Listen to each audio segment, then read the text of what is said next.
Lalo lang akong naloob sa'yo, di ka mawala-wala, para kang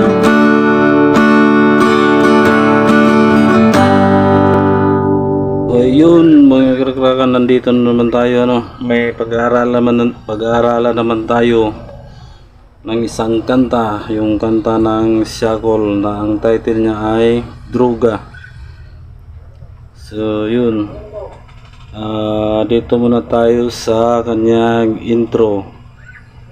So yung intro niya mga kakrakan ay G, yan. Tapos i-mute nyo lang o didiinan nyo lang para hindi tutunog. So ganito ang kanyang intro, sa G lang siya mga kakrakan, ito yun.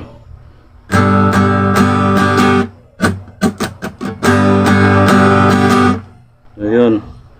Tapos yan yung intro. So dito naman tayo sa kanyang verse. Yung verse niya, ang chords ay yan G, tapos yan D, yan yung D, tapos E minor, dalawa lang sa may second fret, tapos C, yun. Tapos C minor, yan, sa may pang tatlong fret, yan, C minor. Tapos G, o kaya dito, G.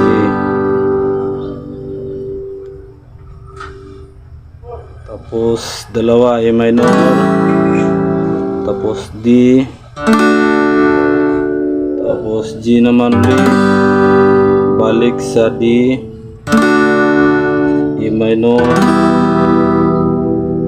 tapos C, yan, yung tatlo na yan, yan, tapos C minor,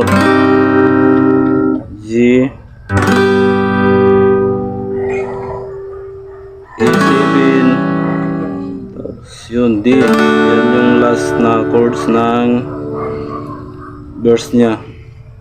So susubukan nating tutugtugin na tuloy-tuloy, pero dahan-dahanin lang natin kasi alam ko makaka-copyright tayo nito kung tuloy-tuloy natin. So ito, umpisan muna natin sa intro.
E7, nahulog sa'yo. So yan yung verse nya, no? So, dito tayo sa chorus.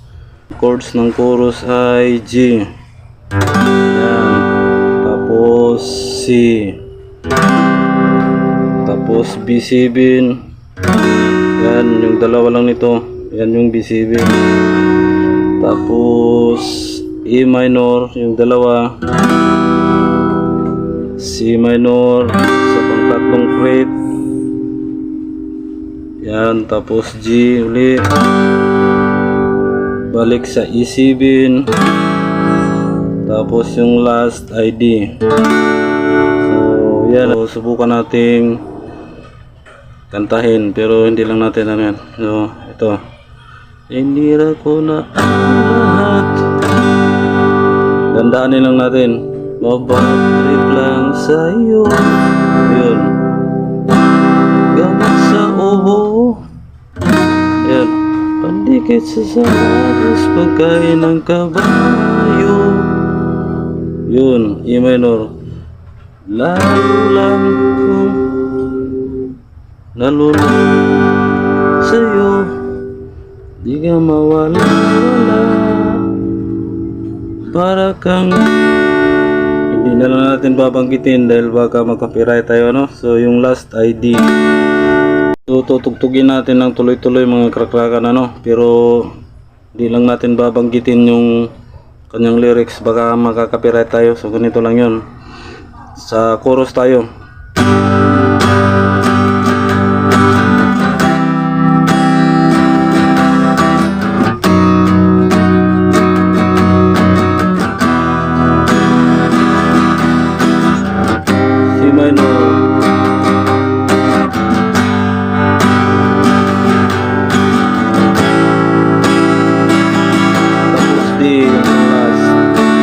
Tapos balik sa intro.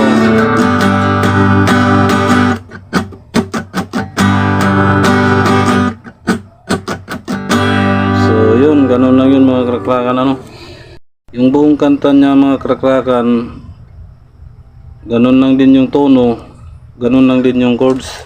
So napaka easy lang, ano, madali lang siya. Instrumental niya ay ganun lang din, yung ginagamit dun ay chords lang ng verse. So yun lang, madali lang mga krakrakan. Sa mga kagaya nating mga baguhan, ano, madali lang siya mapag-aralan dahil mga basic lang na mga chords. So yan lang, hindi na lang natin ubusin yung buong kanta dahil yun, pare-parehas lang lahat yun.